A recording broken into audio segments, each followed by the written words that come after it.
नमस्कार मु स्वयं दास आज मु कुहुकुबन भितरकनिका विषय कहबाकू जाउची।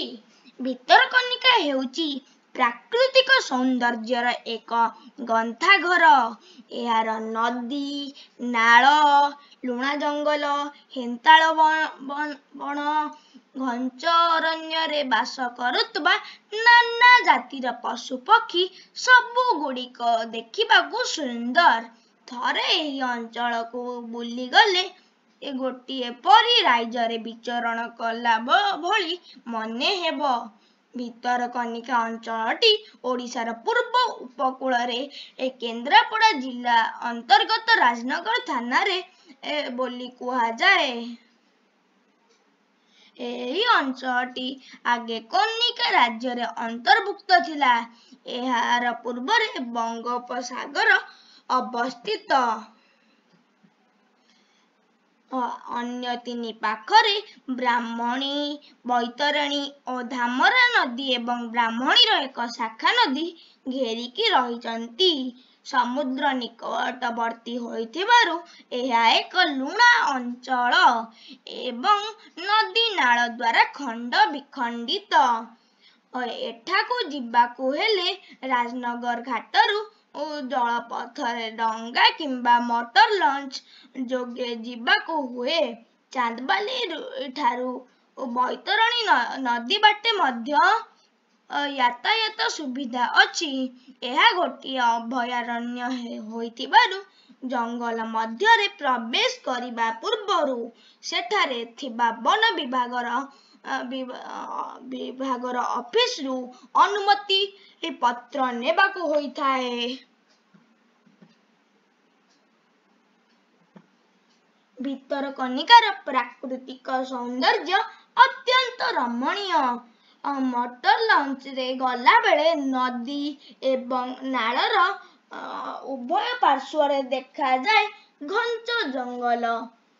स्थाने स्थाने गछर डाल गुड़िक पानी उपरकू नई आसीथिबा गछ डाल रे नाना जातिर चढ़ई बसी किचिरी मिचिरी शब्द करुथिबे।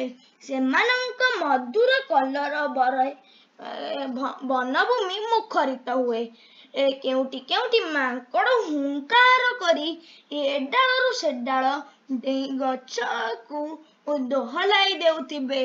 माछरंका चढ़ई माने आकाशरू घूरी घूरी पानी उपरकू झांप देउथिबे। भितरकनिका हेउची नाना जातिर पक्षींकर एक निरापद आश्रय स्थल। एठारे प्राय 170 प्रकार पक्षी चिन्हट करा जाइछि। सेमानंक मध्यरे खरहंस अंकी टिया केशर पांडिया डाहुक छंचाण शंखचिल माटिया चिल कोइली कपोत हलदी बसंत बग सागुणा गेंडालिया इत्यादि प्रधान। सुदूर साइबेरिया कास्पियन सागर और कैलिफोर्नियारू केतक विदेशी पक्षी मध्य आसीथांती। सबुठारू अधिक आकर्षणीय हेउची बग गहण। प्राय 20 एकर परिमित अंचल रे हजार हजार संख्यारे बग एकत्र बास करंती।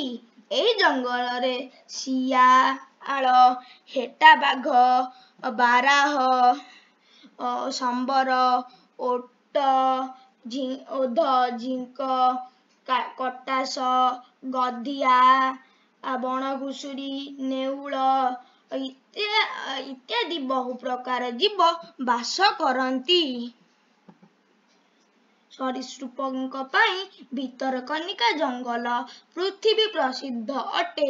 एठारे विराट विराट गोधी एवं बड़ बड़ साप बुलुथिबार देखा जाए। नदी नालर उभय पार्श्वरे दल दल होई हरिण बुलुथिबार दृश्य अत्यंत चमत्कार। मोटर लॉन्च रे घर घर शब्द शुणी ଶୁଣିଲେ ସେମାନେ ଡେଇଁ ଡେଇଁ ନାଚି ନାଚି ଜଙ୍ଗଲ ଭିତରକୁ ପଳାଇ ଯାଆନ୍ତି। ପ୍ରକୃତି କୋଳରେ ସ୍ୱାଧୀନ ଭାବରେ ବିଚରଣ କରୁଥିବା ଏହି ବନ୍ୟଜୀବମାନଙ୍କର ଏହି ମନମୁଗ୍ଧର ଦୃଶ୍ୟ ଚିଡ଼ିଆଖାନାର ତାର ବାଡ଼ ମଧ୍ୟରେ ଦେଖିବାକୁ ମିଳେ ନାହିଁ। ସ୍ୱାଧୀନତାର ଯେ କି ସୁଖ ଆନନ୍ଦ ଏହି ପ୍ରାଣୀମାନଙ୍କୁ ଦେଖିଲେ ଅନୁଭବ କରି ହୁଏ। ଭିତରକନିକା ଦିନରେ 2 ଥର ଜୁଆର ଆସେ। ଜୁଆର ସମୟରେ ନଦୀ ନାଳ ଭୟଙ୍କର ଭାବରେ ଫୁଲି ଉଠେ। ଜୁଆର ଗୁଡ଼ିକ ସମୟରେ ଛୋଟ ଛୋଟ ରଙ୍ଗୀନ କଙ୍କଡ଼ା ବାଲି ଓ କାଦୁଅ ଉପରେ ଦୌଡୁଥିବାର ଦୃଶ୍ୟ ଖୁବ୍ ସୁନ୍ଦର। ଏହି ଅଞ୍ଚଳରେ ଭେଟି, ଇଲିଶି, କଣ୍ଟିଆ, ଖଇଙ୍ଗା, ହୁରାଣ୍ଟି, ଜଳଙ୍ଗ ପ୍ରଭୃତି ବିଭିନ୍ନ ପ୍ରକାରର ଲୁଣି ମାଛ ଏବଂ ନାନା ଜାତିର କଙ୍କଡ଼ା ଏବଂ ଚିଙ୍ଗୁଡ଼ି ପ୍ରଚୁର ପରିମାଣରେ ମିଳିଥାନ୍ତି। ମତ୍ସ୍ୟଜୀବୀମାନଙ୍କର ଜୀବିକାର୍ଜନ ଏହା ହେଉଛି ପ୍ରଧାନ ମାଧ୍ୟମ।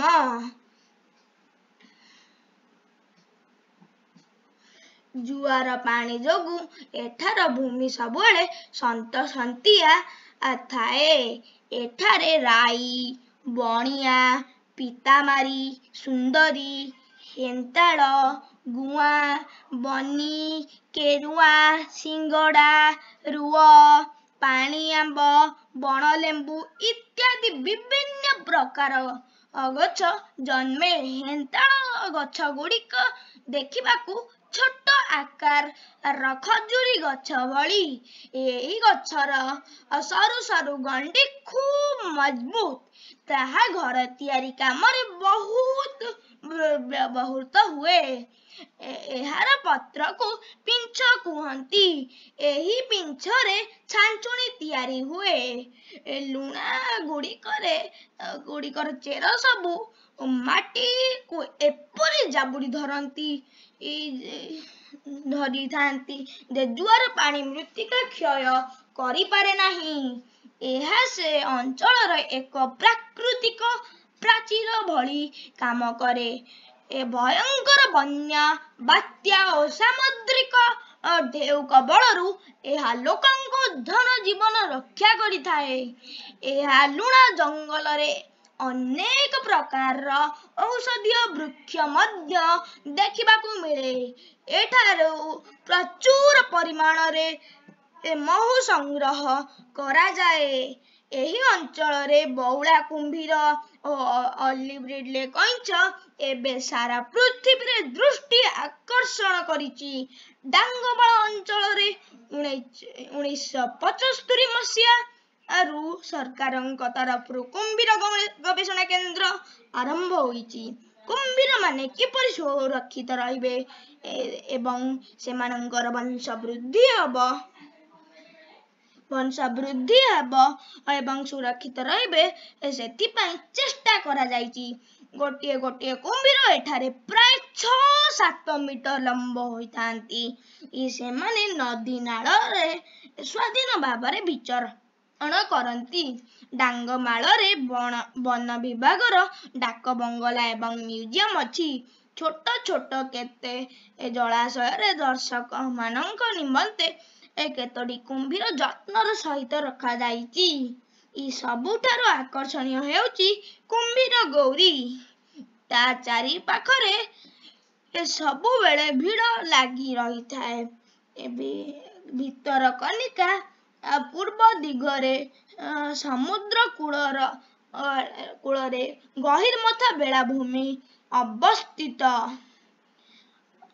ପ୍ରତିବର୍ଷ ଶୀତ ଋତୁରେ ଲକ୍ଷେ ଲକ୍ଷେ ଅଲିଭ୍ ରିଡ୍ଲେ କଇଁଛ ଏଠାରେ ଅଣ୍ଡା ଦେବାକୁ ଆସନ୍ତି। 1975 ମସିହାରେ ଭିତରକନିକା ସରକାରଙ୍କ ତରଫରୁ ଏକ ଅଭୟାରଣ୍ୟ ରୂପେ ଘୋଷଣା କରାଯାଇଛି। ଏଠାରେ କେହି କୌଣସି ଜୀବଜନ୍ତୁଙ୍କୁ ଶିକାର କରିପାରିବେ ନାହିଁ କିମ୍ବା କାଠ କାଟି ପାରିବେ ନାହିଁ। ଜଙ୍ଗଲ ମଧ୍ୟରେ ଏକ କାଠ ନିର୍ମିତ ବିରାଟ ମିନାର ଅଛି। ଦର୍ଶକମାନେ ଏହା ଉପରେ ଚଢ଼ି ଭିତରକନିକାର ବିସ୍ତୃତ ଅଞ୍ଚଳର ସୌନ୍ଦର୍ଯ୍ୟ ଉପଭୋଗ କରିପାରିବେ। ଏହା କେବଳ ଓଡ଼ିଶାର କିମ୍ବା ଭାରତର ନୁହେଁ, ସମଗ୍ର ପୃଥିବୀର ଏକ ଦର୍ଶନୀୟ ସ୍ଥାନ। ପରୀରାଇଜ ଭଳି ମନେ ହେଉଥିବା ଏକ କୁହୁକି ବନ ବାସ୍ତବିକ ପ୍ରକୃତିର ଏକ ଅପୂର୍ବ ସୃଷ୍ଟି। ଧନ୍ୟବାଦ। ଦୟାକରି ଚ୍ୟାନେଲକୁ ସବସ୍କ୍ରାଇବ କରନ୍ତୁ ଏବଂ ଏ ଭିଡ଼ିଓକୁ ଲାଇକ୍ କରନ୍ତୁ ଏବଂ ନିଜ ପରିବାର ସଦସ୍ୟମାନଙ୍କୁ ସେୟାର ମଧ୍ୟ କରନ୍ତୁ। ଧନ୍ୟବାଦ।